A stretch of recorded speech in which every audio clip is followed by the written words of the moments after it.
Welcome to our third Zoom conference call meeting. We'll start the meeting with our roll call vote to see who's here. Dave Demore, Here. Joe Semyon, Yes. Todd Rulson is not here, Jane Kelly, Here. Mike Fitzgerald, Here. Joe Gillis, and Tim Munn. Here. Okay. First item on the agenda is the minutes from the May 12th meeting. Hopefully everyone had a chance to review those. Are there any questions, comments, or changes desired on those notes? If there's none, would someone make a motion to approve those minutes? I'll make a motion. Jane? I make the motion. Tim? Any further discussion? Okay, we'll take a roll call vote to approve the minutes. Dave Demore, Aye. Joe Semyon, Aye. Jane Kelly, Aye. Mike Fitzgerald, Aye. Tim Munn, Aye. and I'll ask Joe Gillis. Okay. Good morning, John. Good morning. Welcome aboard. And as noted in the minutes, a transcript of that May meeting has been prepared and posted on the IDA's website in accordance with the governor's executive order suspending the open meetings law. Moving on to the budget report, which you all received. We received a couple of revenues. One was the annual administrative fee for Johnstown Renewables per their lease, and that came in at $400. At your last meeting, you authorized the sale of that lift the old lift out at Tryon. So that was a $500 revenue that we received in, as well as the reimbursement from Vireo Health for their National Grid bill. On the expenditure side, payroll items, and then under the Tryon Technology Park, there's a larger number than usual there. About half of that is the Vireo reimbursement, or the Vireo's electric bill that we pay. But the other part was a payment to Tom's Electric for the work that they have performed to date on the Tryon Electric project. And that was about $24,351 that was paid to them. And then there's other expenses for work on the Tryon website, and then the $1,652.94 bill for purchasing those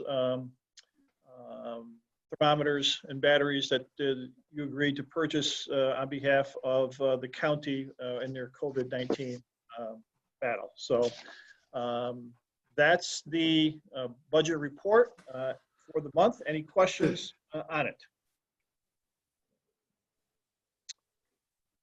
Hearing none, would someone make a motion to accept that budget report? So moved. Dave Demore, is there a second? I'll second. Mike Fitzgerald. Mike Fitzgerald. Okay, time for a roll call vote. Tim Munn, Aye. Mike Fitzgerald, Aye. Jane Kelly, Aye. Joe Semyon, and Dave Demore. Aye.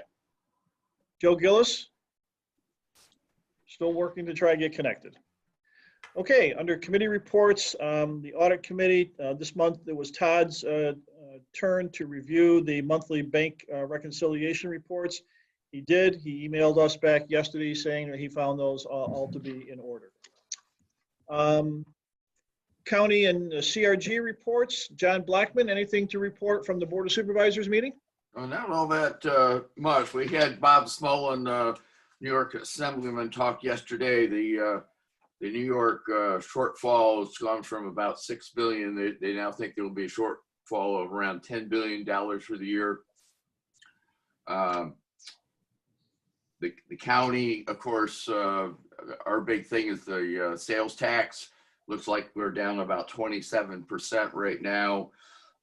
Could be somewhere between 3 million and 6 million shortfall. in our budget. And we don't know when phase 3 opening is going to occur yet. So, any questions at all? Thank you, John. Leslie, anything from the CRG standpoint? Well, I have updates, and I'm going to start that with, I don't know where our updates are because we do this month to month. So if I'm repeating, I apologize. I have a report. We have, CRG did do a business impacts survey at the beginning of all of this to see what was going on. Would you be interested in the results from that? Ron shared those with us, Ron shared Leslie, that, okay, and okay. I've already, and I passed that around to all the ID board members. Perfect. Okay, then I don't have to report. Did he also share about the micro enterprise grant program and how we're doing? No. with that? Okay, so let me start there. So we did very well in terms of dispersing for 4 micro enterprise grants. We have Royal Mountain Inn, Peck's Flowers, Frank's Gun and Tackle Shop, and the Great Sacandaga Brewing Company. And then there's 4 grants up into the state right now: Austin's Glass, the Broadalbin Hotel, Mama Bees, and Upstate Coffee. So, we'll apply for another round of grants, when that opens.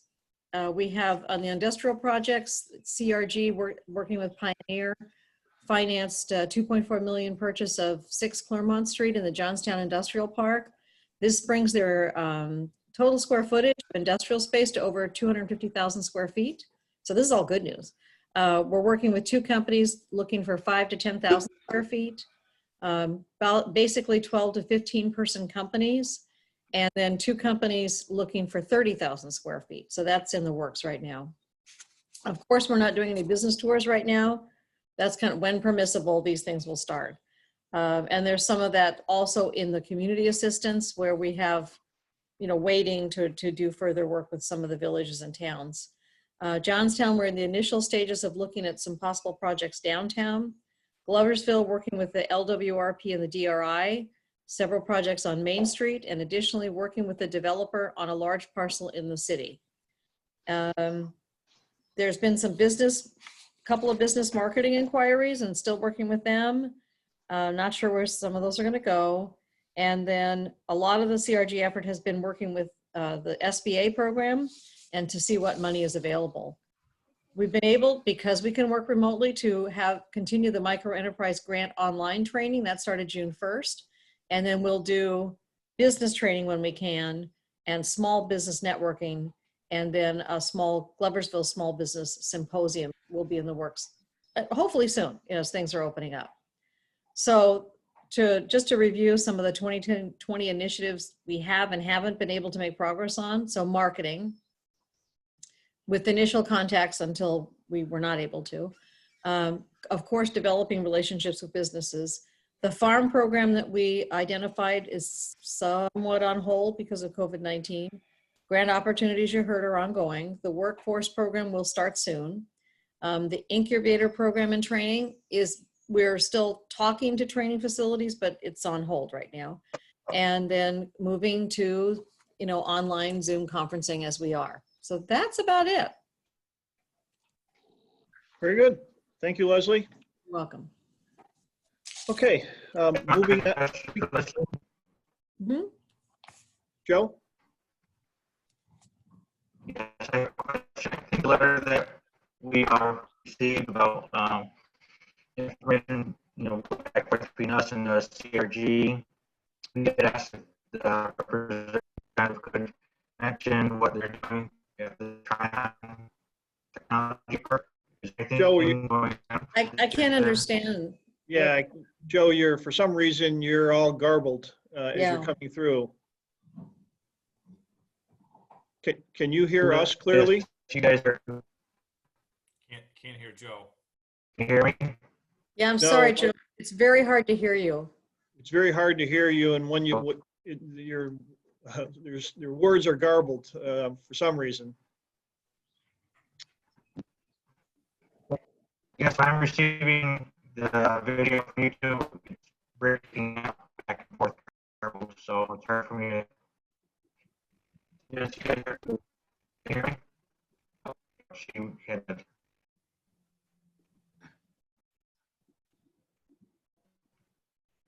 Are we still on?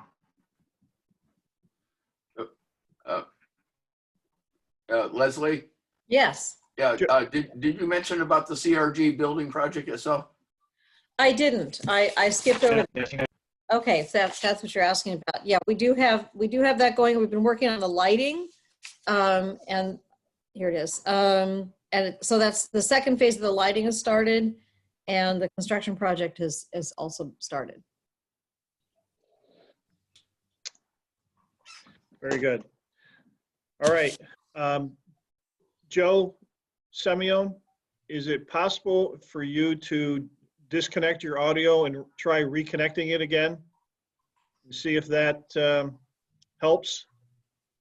And while you're attempting to do that, though, we're gonna move on to the old business on the agenda. The first item of old business is the status of the Johnstown Renewables Project.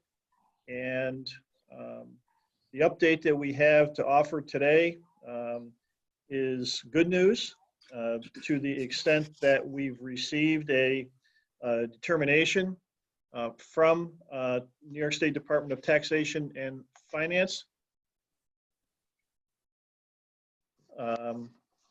regarding the amount of sales tax benefits that we should be recapturing. They've made a determination based upon the review of all of the documents that they had requested that Kara sent to them.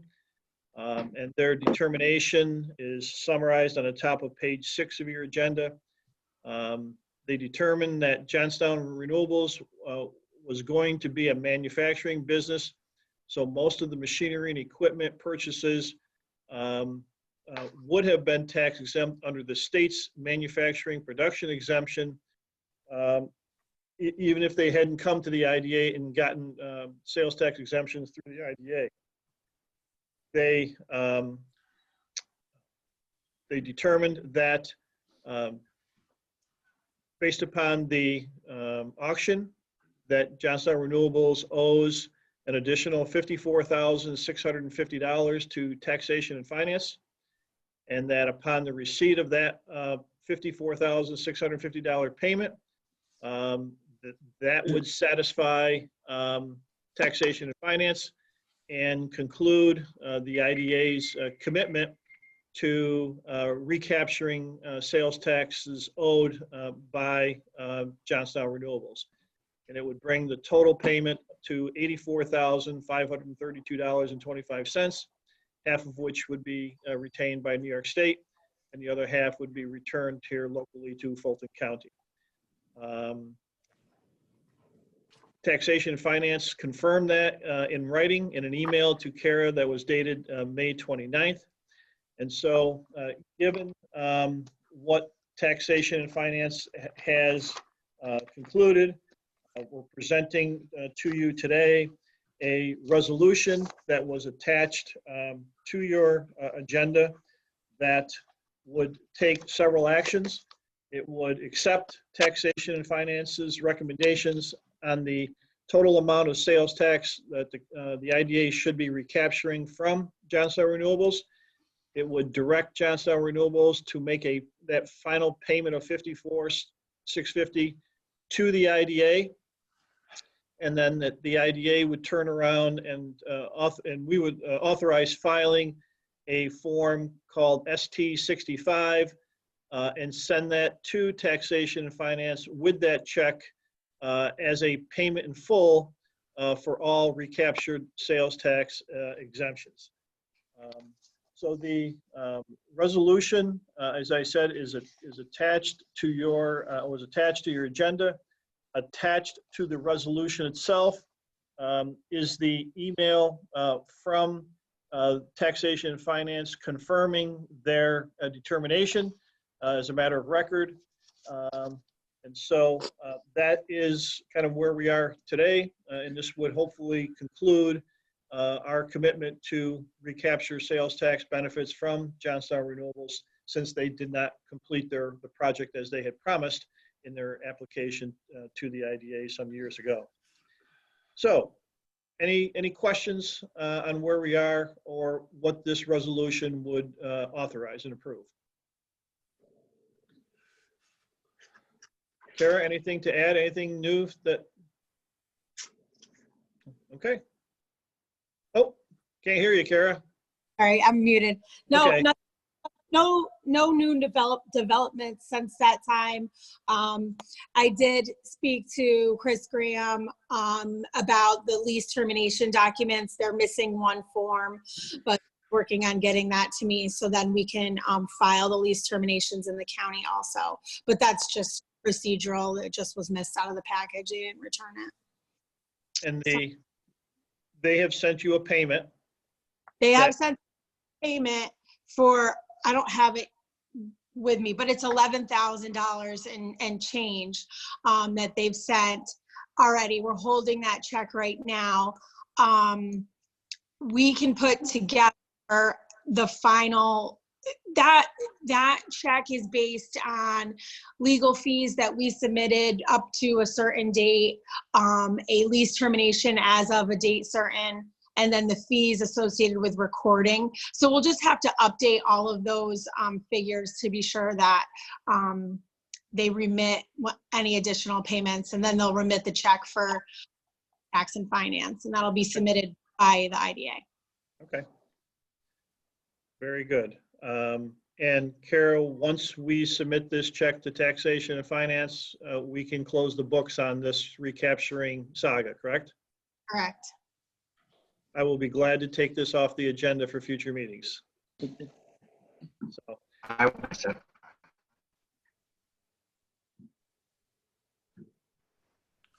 yeah. Can you hear me? Nope. Are you using your phone, Joe, for a connection? No.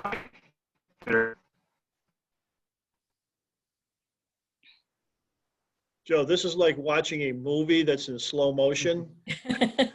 No. Wow. Yeah.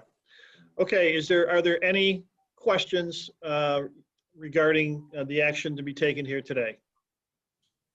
Or on this matter? If there are none, would someone be willing to make the motion to approve this resolution as presented? Dave Demore moves. Is there a second to that motion? Tim Munn, second.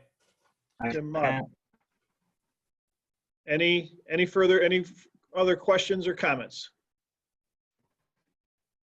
We will take a roll call vote then to approve the resolution accepting an offer in connection with a recapture matter by and between the agency and Johnstown Renewables LLC. Dave Demore, Aye. Joe Semyon, Aye. Jane Kelly, Aye. Mike Fitzgerald,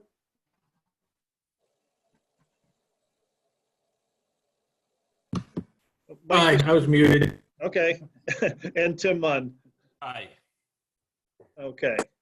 The motion and the resolution has passed, and we will hopefully get this matter wrapped up sooner than later. Okay, moving on to the IDA website. Not much to report there, just we're continuing work on that. There have been a number of changes made to the organization and content of the website, but the work is still not completed. So we will continue to plug along with that. Betsy has simply been overwhelmed with other clients getting their websites updated relative to COVID-19, and understandably so. So with the next item is our Capital Resources Corporation discussion.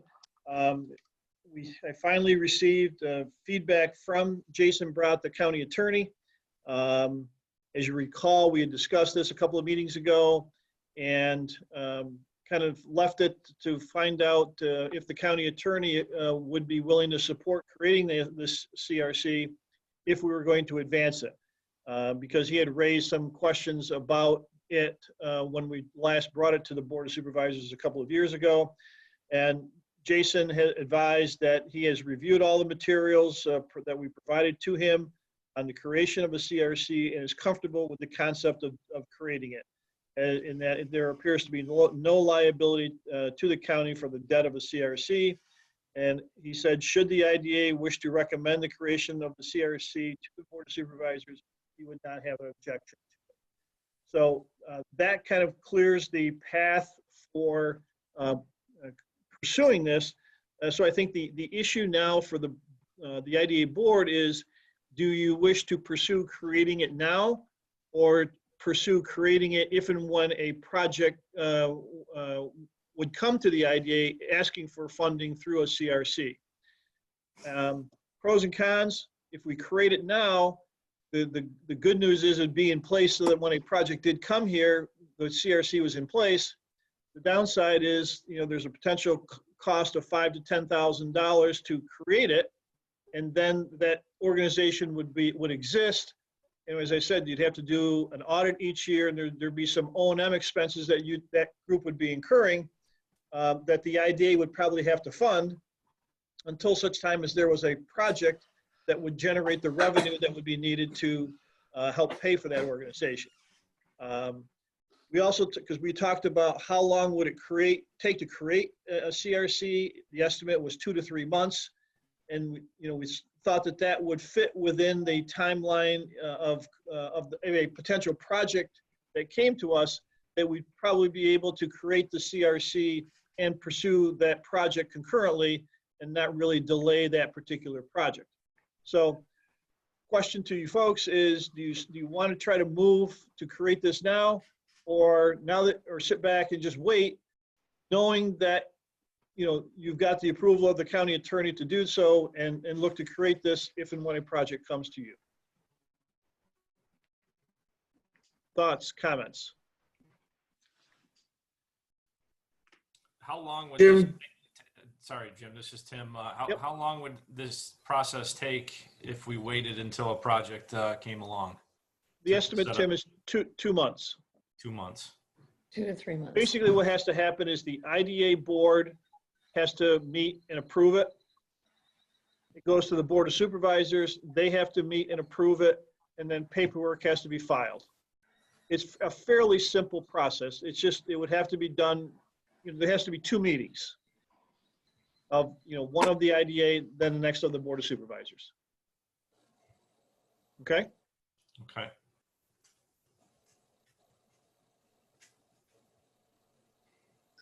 I guess my only question, Jim, would be, having it in place now, would that be a better perception to have one in place now? Or is it better does it make really no difference, like marketing wise, to have one established? It may, from a perception standpoint, Jane, Right. it may look better, but I think if a company, approached us and said, we want, financing through a CRC, if we told them that we were prepared to create it, hopefully they would, and are willing to do so, and have, cleared the path with the county to do so, that I hope that would be enough for that company's to still want to pursue it here, a project here. Thank you. And Jim, is it the primary function of the CRC to be issue tax exempt bonds for not-for-profit corporations? Correct. It'd be financing for not-for-profits. That is correct, Mike. That its sole purpose. Again, IDAs used to be able to do that until the legislature, probably 10 years ago, took that away. And so the tax attorneys found an alternate way for issuing that tax exempt financing, and that is through the creation of these CRCs. Okay? We have only one instance of issuing tax exempt financing for a not-for-profit, that the IDA did, which was for the YMCA project back in 2008, I believe it was. So John, is it even- proper to make a statement from a bystander? Is it? Sure. Okay, I just didn't want to interrupt the meeting, but I think we're all probably struggling. All of these thoughts have occurred, and we're in the middle of this unknown pandemic, and we don't know whether to slow down or speed up, or, you know, all of those things. That's what's going on for CRG as well. But one, you know, just keep in mind that even during these times, I mean, schools are thinking the same way. You know, we started the incubator, we've got the training programs. We're trying to have that, as we've talked about, that toolkit. And I realize there's expenses involved. I'm certainly not trying to make the decision for you, but there is that piece about being as things open up, and potentially Fulton County is going to look like a really good place to be if you're in Brooklyn, you know, or other places where you might want to rehome your business.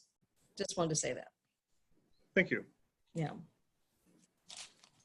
Jim, right now in the banking industry, we're not finding a lot of desire for these tax exempt financing because the interest rate environment is so low right now. Mhm. The costs associated with the bonds are typically much, much higher with the closing costs because you have bond attorneys. So, you know, we did a $15 million tax exempt finance for a tax exempt entity in March, and we used traditional financing because there was no advantage for pursuing any kind of bond because the interest rate environment is so low. There was no savings for the tax exempt. So, Okay. to my point, right now, I don't know if we need to make that decision on forming it now with no projects in the works and there's no advantages of taking the tax exempt financing. Good point.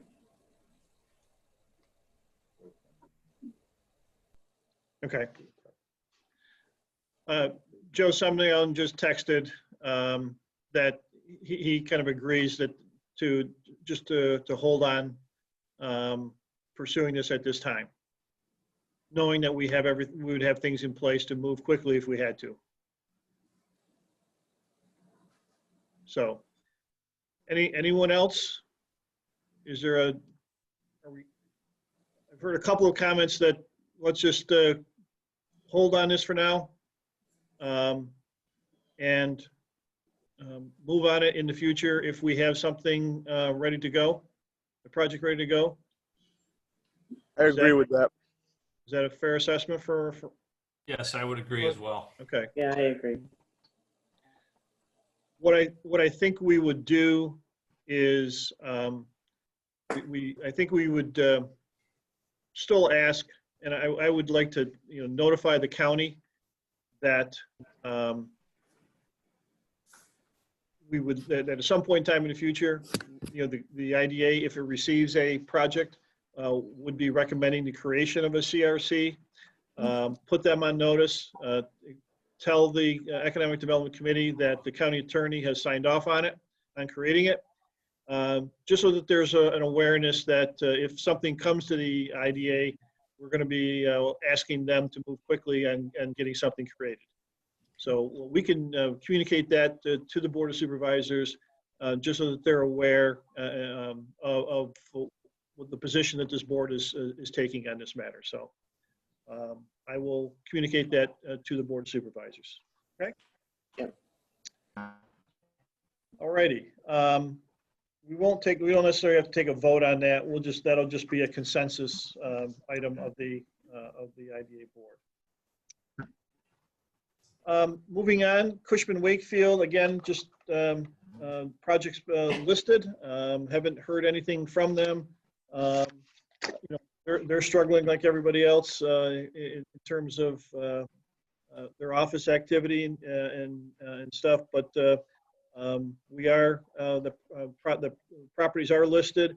I think it's important to note that I forwarded everybody a copy of the email blast that the CRG sent out regarding marketing Tryon, which was great. That went to, Ron estimated, between 500 and 600 businesses, advising them of the shovel-ready sites and buildings that are available at Tryon. So we're trying to get CRG is working to try to get that information out there. They also sent out an email blast to a bunch of realtors on the multiple listing service about our development areas. So that's another great piece of marketing that the CRG has undertaken, and we're appreciative, of that work that they're doing in that regard. With moving on to the Tryon Electric project, for the most part, the construction work, all the installations are done out there. We're simply waiting for final terminations to be made in the buildings, at the transformers, and at the switch gears. All those connections are going to be made by National Grid and Tom's Electric. There's a meeting going to be held Thursday of this week, at which time there will be a coordination plan put together for cutting over the service from the old service, which is ours, to the new service, which will be National Grid's. I don't know yet what that time frame is going to be. We won't know that till Thursday, but there's the end is near, and so it's gone. The project's gone very well. Scott and Chris Stankies from the planning department have been doing a great job overseeing this and dealing with National Grid. And so hopefully at our next meeting, we're going to be able to report that the IDA is hopefully out of the electric business at Tryon, which would be great. Any questions on that? Okay. Moving on to our potential solar project. As reviewed in the agenda, as you recall, we received an inquiry from this company expressing an interest in developing a solar project. In summary form, the status of that is that the project has hit a snag dealing with property taxes. The company had originally thought that because they were going to be building their solar project on IDA land that would be tax exempt, that their facilities would also be tax exempt. Well, that's not the case here in New York State. Proprietary property that sits on tax exempt land can be assessed and taxed. And so once they were made aware of that, we suggested that they contact the Town of Johnstown Assessing's Office to get an estimate of what their potential property tax liability could be. They did that, and the numbers that came back were pretty significant in the opinion of the developers, and has put into question the financial viability of this proposed project. They've had another discussion yesterday with the town assessor and exploring a couple of ideas, and those are going to be reviewed by the town. And they're supposed to get back to the solar folks later this week. And then a final decision will be made by that solar company on whether they're willing to pursue this project or not. Even with them being given a pilot by the IDA, as well as potentially sales tax exemptions by the IDA, still wouldn't be enough to overcome the tax liability that project would face once the exemptions from the IDA, property tax exemptions, went away. They were talking about a 25-year lease with 3 5-year extensions that could bring the total lease term to 40 years. If the IDA grants a pilot, Sorry, Jim. okay. Everybody jumped wondering if it was their phone, Jane. Sorry. Even if the IDA granted them a pilot, that pilot's only good for 10 years. And so, yes, it would help them in the first 10 years, but for the remaining 30 years of that term, they'd have to pay full property taxes. And it's during that time period where the project goes from being potentially viable to not being viable. So the long and short of it is it's in jeopardy at the moment, but a final decision won't be made until either later this week or early next week. And so I think it's best to not necessarily go through this information on here, because let's wait and see if we still have a project to consider. Yeah. Any questions? I guess we're just in a waiting pattern. Mike? Okay, yeah, Jim, just a comment. The information you shared with me yesterday on the Route 67 solar project, which is assessed at 600, I think it was 625,000 per megawatt. The assessment that was in the email you provided us was 925,000 per megawatt. So it's the town has been inconsistent on their application. So when I ran the numbers, I think it moved the annual tax burden from 181,000 to about 113,000. I still don't know if that makes sense in their numbers to be viable, but it seems that, I know we don't have any control over the town assessor, but it just seems they're not being consistent with their application of how they assess these projects. Yeah, agree, Mike. Saw those same numbers. We all did. But we're not party to those conversations between the developer and the assessor. That's between them. And so I don't know if there's a rational basis for how they're assessing those two different projects. They may have one. It may be justifiable. I don't know. But those were the numbers. Solar companies shared those numbers with the town, and again, I'm not sure what the reaction was. All I was told by the solar folks in my conversation with them yesterday was that they were going to hear back from the town later this week, and would then assess that information one more time to see if their project was going to be viable or not. All right. So we'll report back when we hear additional information from them. Moving on, again, just put into the agenda the confirmation that at your last meeting, you agreed to purchase 2 tripod-mounted infrared thermal scanners for the county to use in reopening the county office building. And we estimated the cost of those 2 units to be $4,400. Almost the next day, the county decided to not purchase those tripod-mounted scanners, but to purchase handheld ones. And the 20 of those came to about $1,800. Those have been purchased, and we've received, of that. And John Stead has certainly expressed his appreciation to the IDA board for that, for the gesture that the IDA board made in helping the county. So under the last thing I want to bring up under old business that's not on your agenda is the matter of the lands on the south side of County Road 107.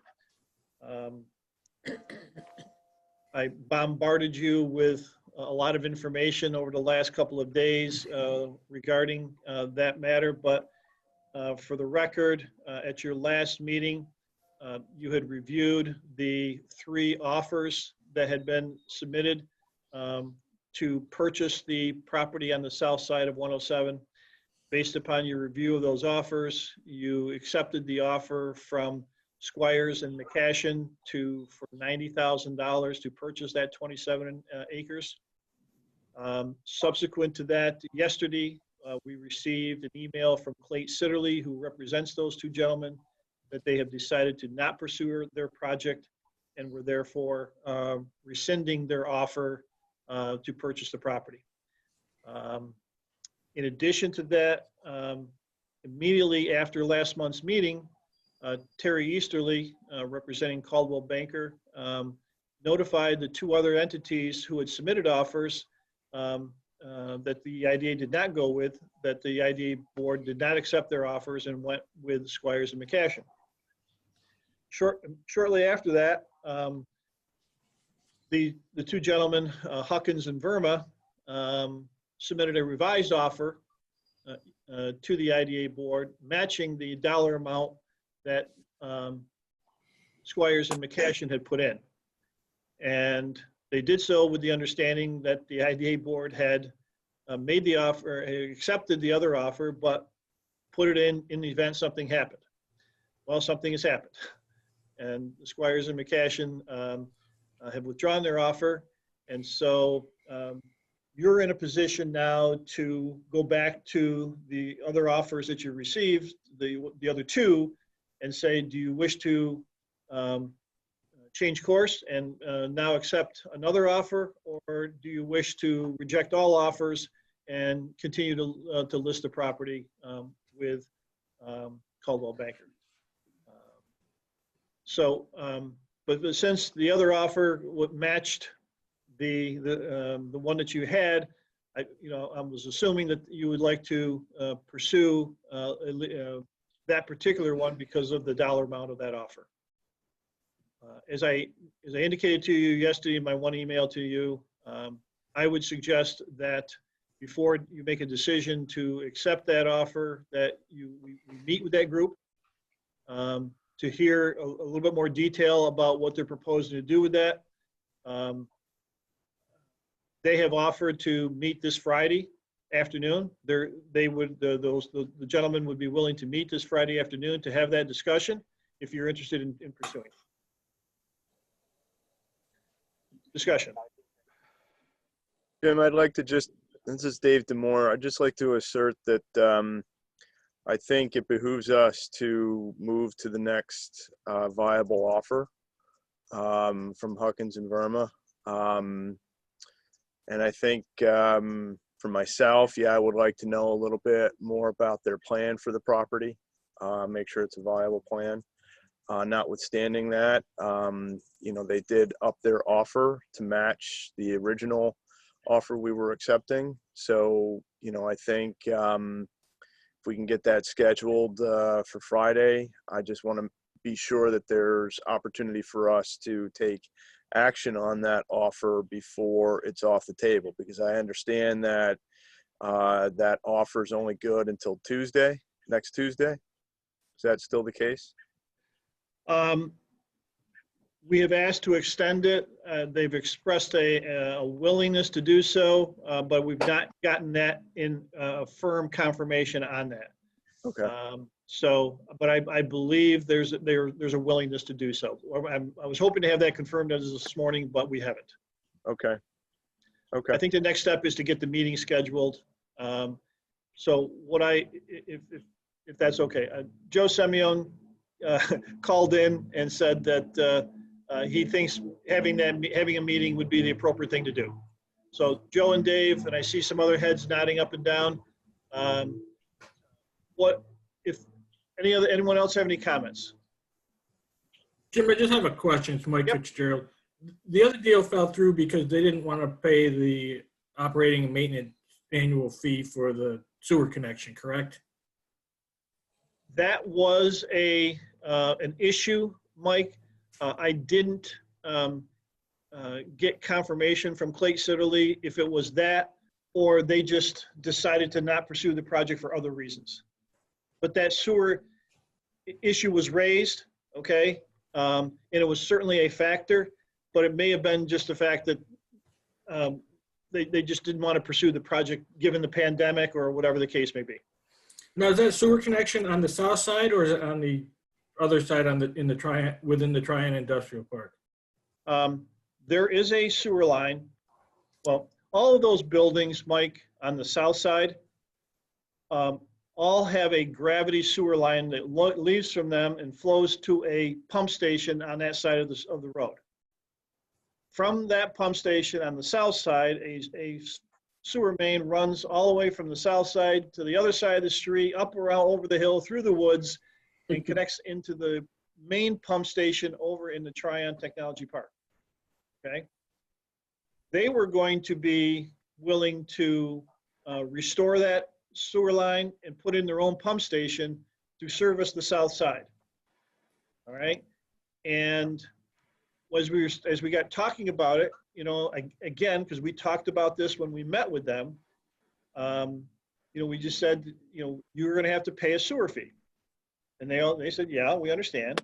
You know, and then that sewer fee will consist of the main fee from that's charged by Gloversville. Then there'll be an O&M fee, and that's where. What do you mean an O&M fee?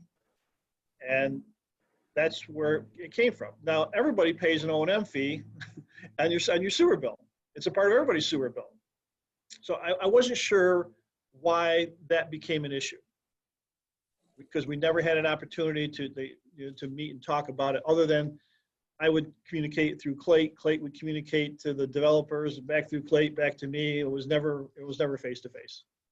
Okay. No, that's helpful because I didn't understand how the infrastructure tied together over there. So I appreciate the understanding. Thank you. Okay. Is there consensus to move forward and meet with Huckins and Verma to discuss their proposal further? Jim, just a quick question. How would you conduct the meeting at this point? Through a Zoom kind of? I would like to meet out the site, Oh, okay. have an open meeting. Uh-huh. Friday's supposed to be a beautiful day. And it would be helpful to me for them to, you know, as we're talking, that building, we would look to do this with, and, you know, and be able to have some type of visual understanding of what their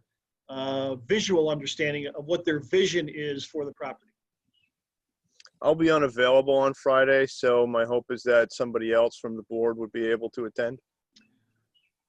Once I get a time confirmed and that they're willing to meet out at the site, I will email everybody on the board and ask anyone whose schedule would allow to please join us at the site that day, if that's okay. Yep. Jim, their offer still stands at 90,000, correct? That is correct, Tim. They're aware that the other party pulled out? That was communicated, I believe, through Terry Easterly. Again, I don't have direct contact Okay. with them. It's through them, okay? And once I get confirmed that they will extend their deadline for their offer to a month, if that is confirmed, then there will not be a need to meet next week. If they are not willing to extend, we'll have to have our face-to-face meeting on Friday, and then have to have a special IDA board meeting next Tuesday. Okay? Now, a couple of you have responded on your availability for next Tuesday morning. While I've got all of you here, based upon your current schedules, would you be available to meet next Tuesday at this time for a Zoom, a quick Zoom meeting? Tim, yes? Yes. Yes, Mike? Jane, Yes. would you be available? Yes, I am. And Just I David? think I put on my calendar. I guess it would depend on what time. I've got another meeting scheduled for 8 a.m. Tuesday the 16th. So if it were like at 9 a.m., I would be available. Okay. Tim, Mike, Jane, would 9 be a possibility for you? I can, Next Tuesday? I can't do 9. Okay, all right. Well, That's I'll right, make adjustments. You said you had a 9 o'clock meeting. All right, I'm hoping that's not gonna, we won't have to meet. I and might have so- some flexibility, Jim. So just schedule what you got to schedule and let me know. Okay. All right. We'll get confirmed whether we have to meet or not, hopefully today. So, okay. Any other questions on that matter? All right, let's move on to new business. The sewer line project or work out at Tryon, as I've emailed you, we had a problem develop with a sewer line near the pump station that got partially blocked. Adirondack Septic was called. They were out there 3 days working on it. The long and short of it is they found a way to reroute the flow to avoid and go around the block sewer line.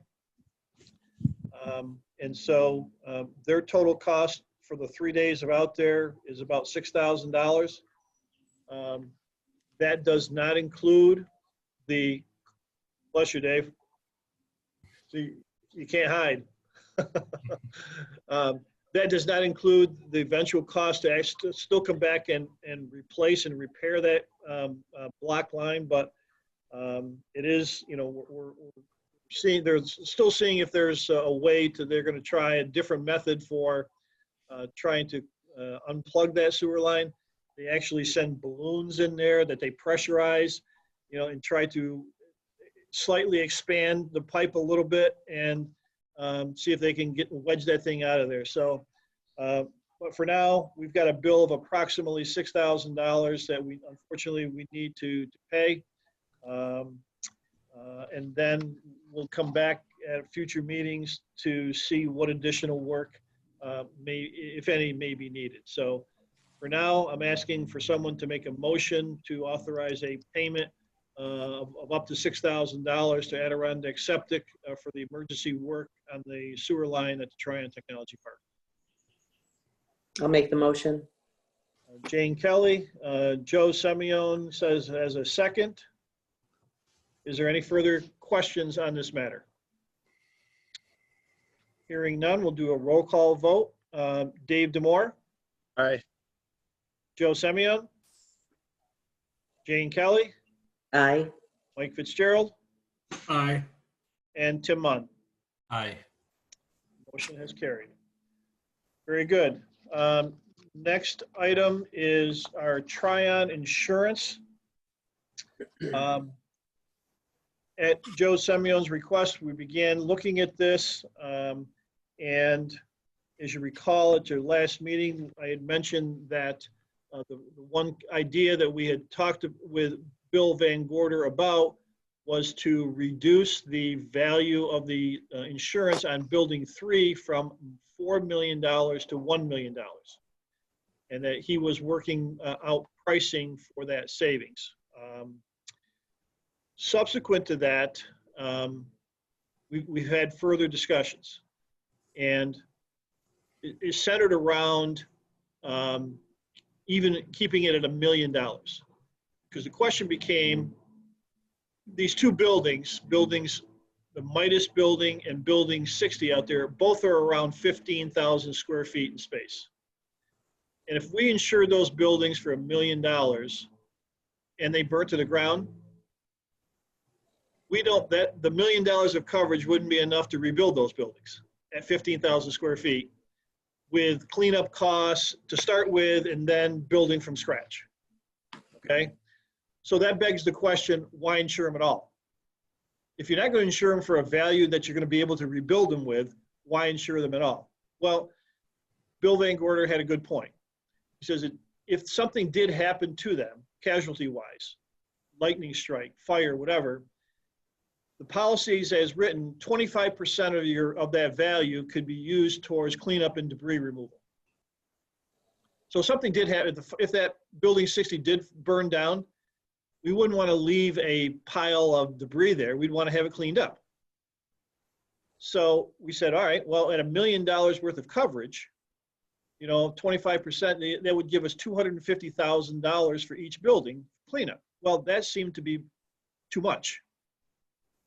So we said, what about if we reduce the limits to $500,000? At $500,000 for each building, that would give you $125,000 to clean up a mess. That seemed reasonable. So what we ended up doing was going back to Bill Van Gorder and said, Bill, change the limits on both buildings to just $500,000. Eliminate the contents coverage, and what would that do to our premium? And he came back and has advised that that would save somewhere between $5,000 and $6,000 on our $10,000 premium.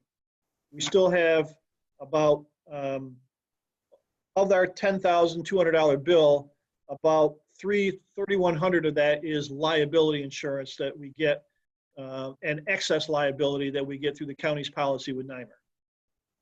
That's going to stay. We can't eliminate our liability coverage.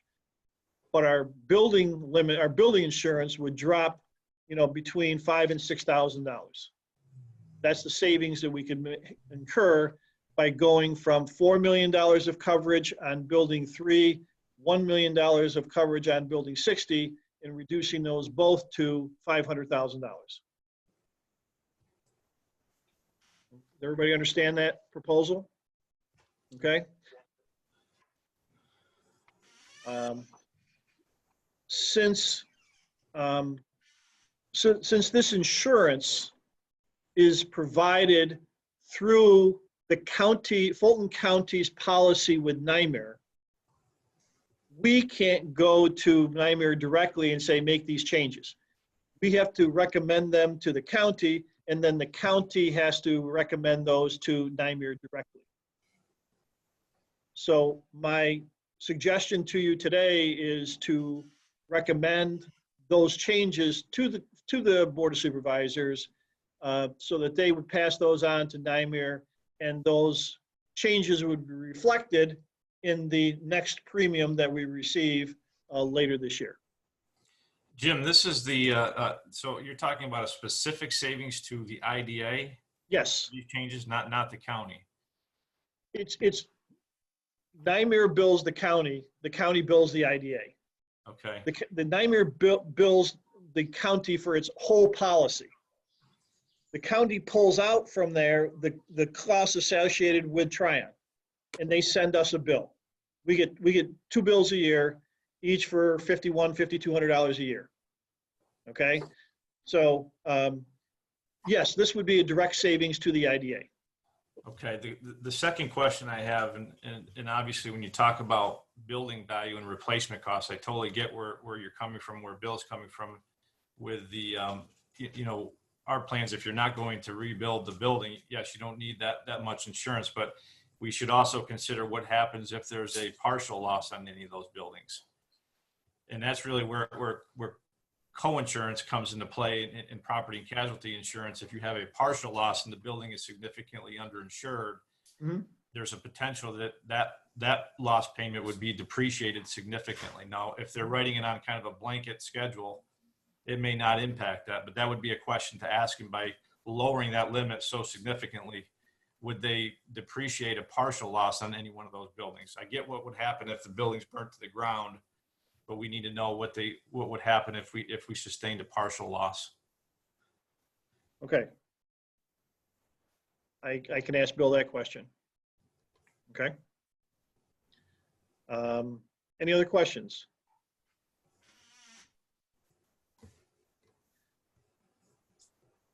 How do you wish to proceed then? Do you want to wait till we get an answer on this question, or?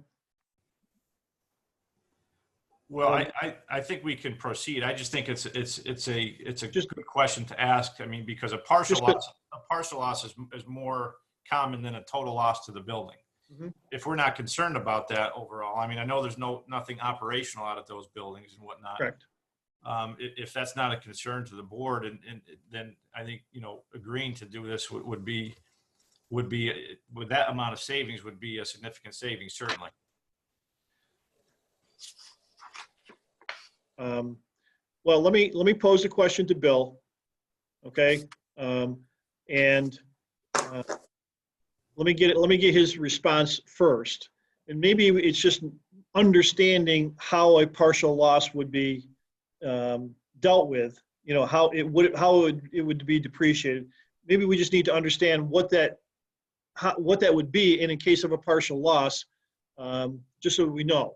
Yeah, I mean, to simplify matters, I mean, if you're insured to 50% of your value of what the insurance company would deem the replacement cost of that building, if you have a partial loss and you're at 50% insured to value, they're going to depreciate that partial loss by 50%. Mm-hmm. And maybe I'm not familiar with NYMER's forms, but that's a valid question to ask them. Again, if they're Okay. writing it on an overall blanket schedule, they may eliminate the co-insurance clause, and it may not be an issue at all. And if so, I think that we wouldn't have any issue doing that, given the fact that there are no plans to rebuild any of those buildings. Right. Correct? Correct. Correct. Okay.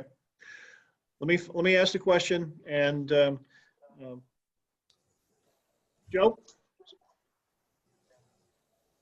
You have a question? Oh, okay.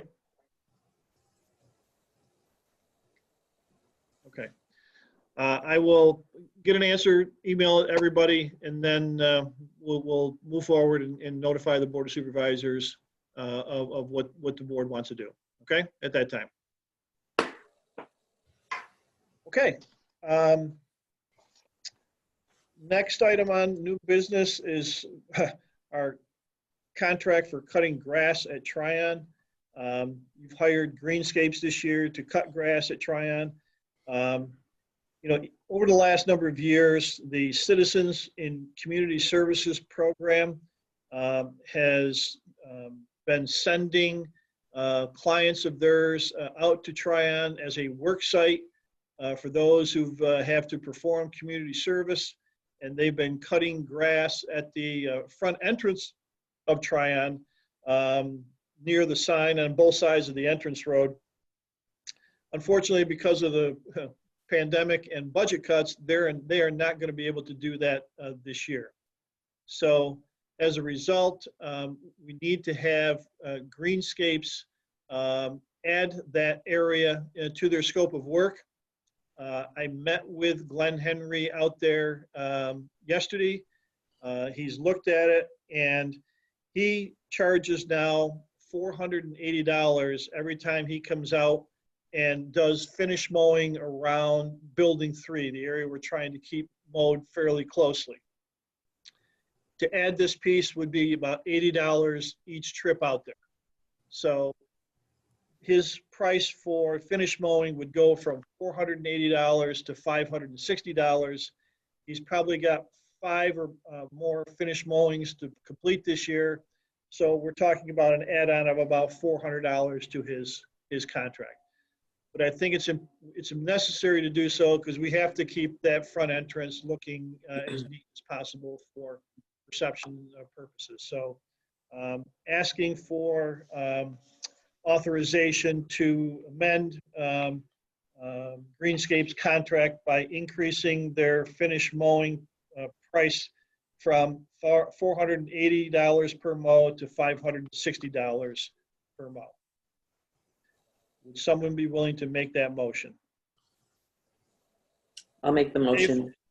Dave made the motion, Jane, and with a second. Yep. Any further discussion?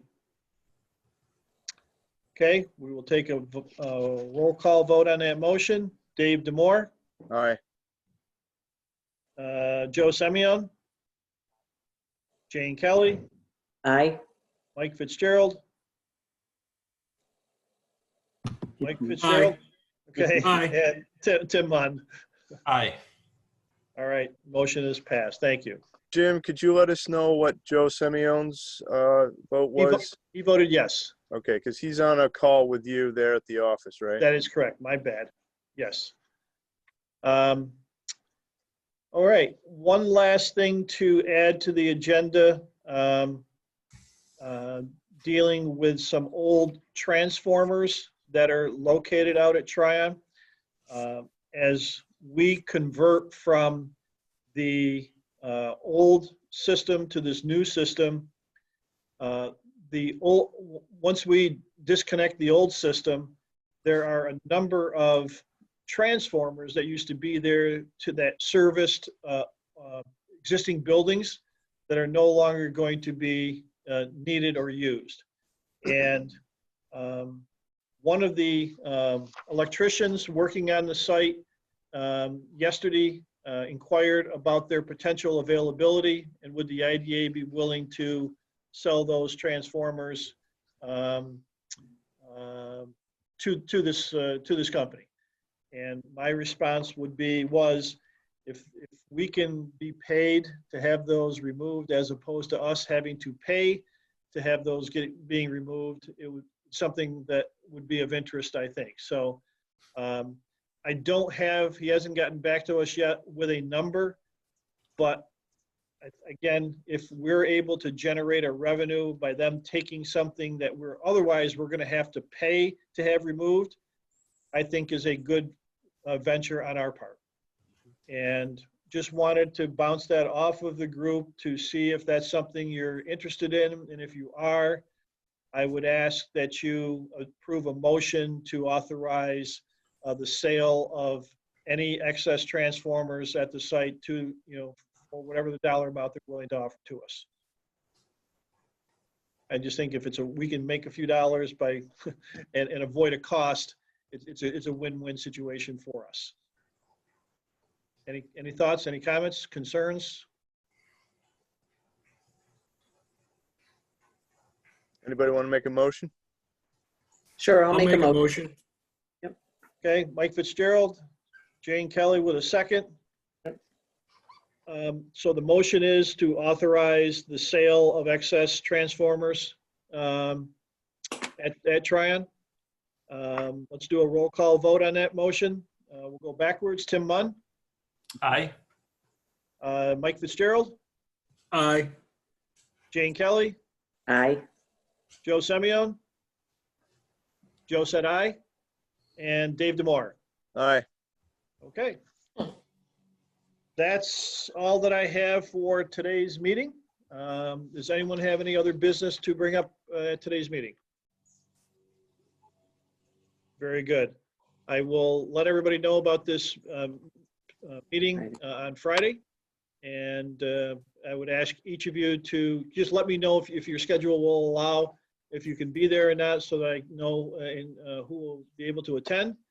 And again, once I can confirm whether we have to meet again next week or not, I will let you know. If that's it, we need a motion to close the meeting. So moved. Is there a second? I'll second. Let's roll call vote. Dave Demore, Aye. Joe Semyon. Joe said no, he wants to continue to talk. No. Jane Kelly, Aye. Mike Fitzgerald, Aye. Tim Munn. Aye. Meeting is closed at 9:12 a.m. Thank you, folks. Have a great Bye-bye. day. Have a great Thanks for day, joining us, everybody. Leslie. Have a Thanks, great day. everybody. Thank you. All right. See ya. Bye-bye. Leslie, nice to see you. Yeah. Thanks, Joe.